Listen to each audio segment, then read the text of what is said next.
Hi everyone. Okay, सो कल के video में आपने देखा वहां पे कैसे हम पैरामीटर की मदद से बग फाइंड किए थे। सो आज भी पैरामीटर की मदद से बग फाइंड करेंगे। ठीक है। और आज कुछ चीजें मैं आपको बताता हूँ। यहाँ पे हम करेंगे क्या कि एक हैकर कैसे अपने यूजर एक पैरामीटर चेंजिंग के द्वारा अपने यूजर से दूसरे यूजर को कैसे एक्सेस करता है, उनकी आईडी डेटा वगैरह कैसे आप एक वेबसाइट में एक यूजर से दूसरे यूजर के डेटा एक्सेस कर सकते हो। शायद इसी मेथड से अगर कोई रिक्वेस्ट ब्लॉक ना कर पाए तो वहां पे आप एडमिन पैनल यानी एडमिन यूजर को भी एक्सेस कर सकते हो और पूरी वेबसाइट को कैप्चर कर सकते हो। सो ओके, यहाँ पे कुछ चीजें बताई गई है। हॉरिजॉन्टल प्रिविलेज एस्केलेशन, ये क्या होता है हॉरिजॉन्टल प्रिविलेज एस्केलेशन?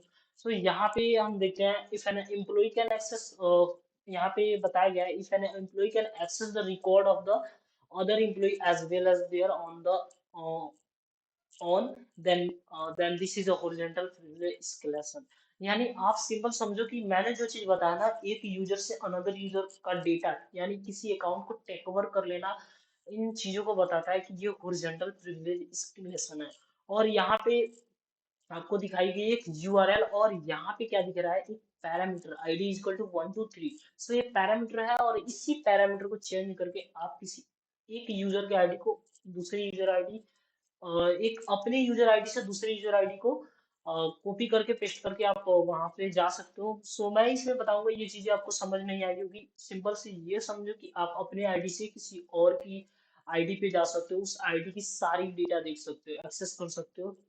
ओके। सो यहाँ पे कुछ चीजें बताई गई है, इन चीजों को देख लेते हैं जो नोट में बताई गई है। This is an example for insecure direct object reference यानी आईडोर। सो आईडोर का फुल फॉर्म यहाँ पे बताया गया है इनसिक्योर डायरेक्ट ऑब्जेक्ट रेफरेंस। और ये जो वल्नरेबिलिटी है ये आईडोर है। और this type of vulnerability areas where user control parameter value are used to access resources और फंक्शन डायरेक्टली। सो इन वल्नरेबिलिटी की मदद से आप user control parameter value are use to user control parameter value को use करके आप किसी अनदर यूजर के डेटा को एक्सेस कर सकते हो, उनकी फंक्शनैलिटी यूज कर सकते हो। In some application the exploitable parameter does not have A predictable value, for example instead और इंक्रीमेंट। आप पढ़ लेना, ठीक है, मेरे को नहीं पढ़ना। आगे चलते हैं। User ID control by request parameter with unpredictable user ID. So हम इसमें देखेंगे कि कैसे हम एक यूजर आईडी की मदद से, वो तो आपको बता दिया मैंने, एक्सेस भी लैब करते हैं और लैब करने के साथ साथ आप यदि प्रैक्टिकल करना चाहते हो तो मेरे साथ स्टार्ट कर लेना बॉक्स स्वीट को। ओके, बॉक्स स्वीट के साथ स्टार्ट कर लेना। और आपको पता ही है पोर्ट स्वीगर में मैं कर रहा हूँ, तो पोर्ट स्वीगर वाली वेबसाइट को लॉगिन करके यहाँ से आप ओपन कर सकते हो इन चीजों को। सो मेथड क्या बताई गई है यहाँ पे देखते हैं। ये बोल रहा है this lab as a horizontal privilege escalation vulnerability. Okay, so पता है हॉरिजॉन्टल, ये हॉरिजॉन्टल और वर्टिकल ये क्या बार बार आ रहा है, ये चीजें डिसाइड करती है कि आप देखो यहाँ पे बताई गई है कि आप किसी एक यूजर से दूसरे यूजर के डेटा एक्सेस करो ना, ये हॉरिजॉन्टल हो गया। किसी का रिसोर्सेस एक्सेस कर रहे हैं, ये वर्टिकल हो गया। ये सारी चीजें मतलब आप एक टाइप बतला दी गया है कि इन अगर ऐसे करते हो तो ये इस टाइप में आ जाएगा, ऐसे करते हो तो इस टाइप में वल्नरेबिलिटी में आ जाएगा। सो यही है, और वर्टिकल और physical. So on the user account page, but identify user with GUID to solve the lab. Find the GUID for Carlos and submit his API key.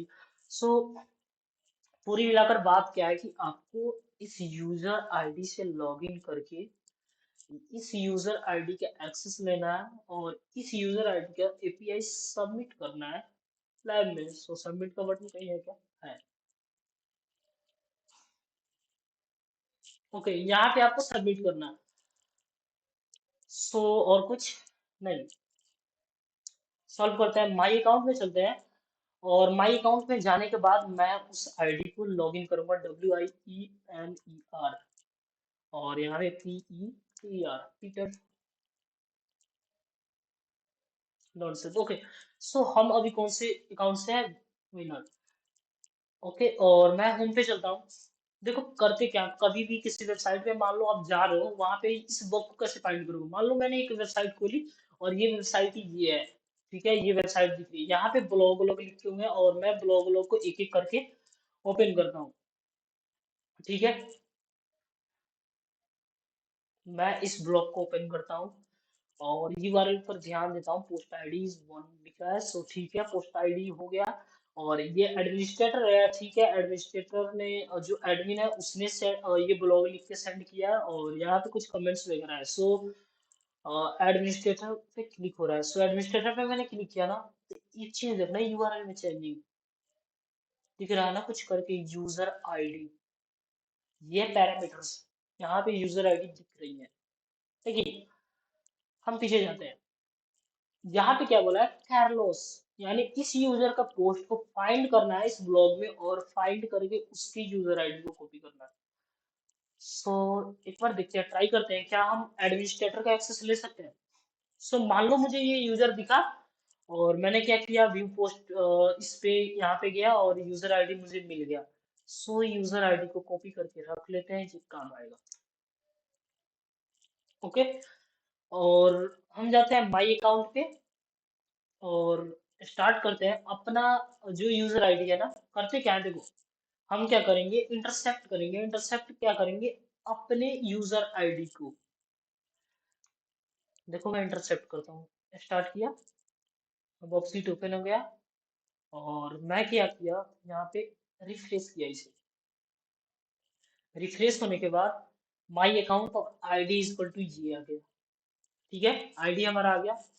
अब क्या करेंगे, जो एडमिनिस्ट्रेटर यूजर है ना, उसके जो आईडी कॉपी किए थे, उन्हें हम यहाँ पे पेस्ट करेंगे, और मैंने पेस्ट कर दिया और फॉरवर्ड किया।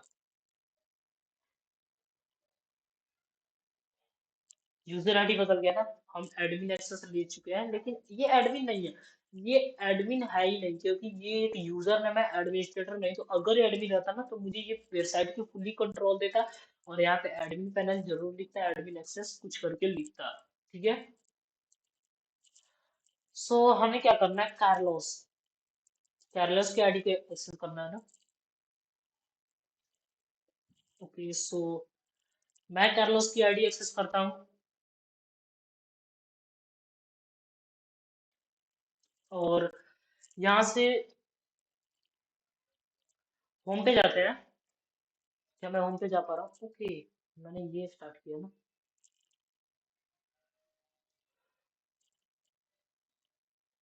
होम पे जाते हैं और कैरलोस की ब्लॉग पोस्ट फाइंड करते हैं, जहाँ पे कैरलोस यूजर, यानी इस वेबसाइट में एक वल्नरेबिलिटी है कि जो यूजर पोस्ट किया ना, उसका नेम तो दिख रहा है, लेकिन उस नेम से क्लिक करके वो उस पैरामीटर को एक्सेस कर पा रहा है।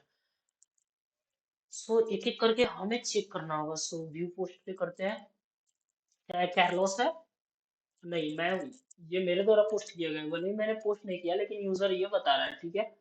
सो बैक जाते हैं, क्या ये कैरलोस है, सो नहीं, ये एडमिनिस्ट्रेटर है, और ये, ओके, ये कैरलोस द्वारा सेंड किया गया है, ठीक है। अब हम करेंगे क्या, कैरलोस को एक्सेस करना है, कैरलोस पे जाते हैं, और जो यूजर आईडी हमें पैरामीटर में दिख रहा है ना, इसे कॉपी करेंगे। कॉपी करने के बाद होम पर आएंगे, मैंने चालू किया प्रॉक्सी प्रॉक्सी को, और रिफ्रेश किया, मैंने आईडी इक्वल टू पैरामीटर जो है एक्सेप्ट किया, इंटरसेप्ट किया, और इंटरसेप्ट करके इसे चेंज किया, और जो कार्लोस की पैरामीटर है ना, वो यहाँ पे डाला और फॉरवर्ड किया। फॉरवर्ड करने के बाद आपको यहाँ पे दिखा क्या, अकाउंट इज कार्लोस, और एपीआई की है जो कार्लोस की आ गई। कॉपी करते हैं, और इन्हें बंद करते हैं, फॉक्सी प्रॉक्सी को सबमिट, और आंसर भरते हैं अपनी। क्या ये सॉल्व हो गया।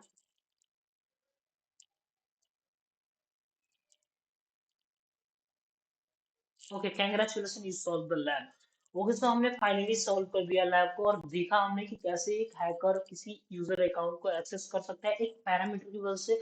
और वो पैरामीटर अगर किसी वेबसाइट में ऐसी चीजें दिख रही है, वहां पे ब्लॉग वगैरह पोस्ट किया गया, तो उसके नीचे नेम वगैरह कहीं पे भी ध्यान में आ रहा है, तो उस नेम पे क्लिक करके अगर आप एक्सेस कर सकते हो उस यूजर आईडी को, तो ऐसे सारी यूजर आईडी को एक्सेस कर सकते हो जिन्होंने पोस्ट किया है, अपने ब्लॉग पोस्ट किए, और एक्सेस करके वहां से सारे यूजर आईडी को आप लॉग इन कर सकते हो, वहां से उनके रिसोर्सेज को एक्सेस कर सकते हो।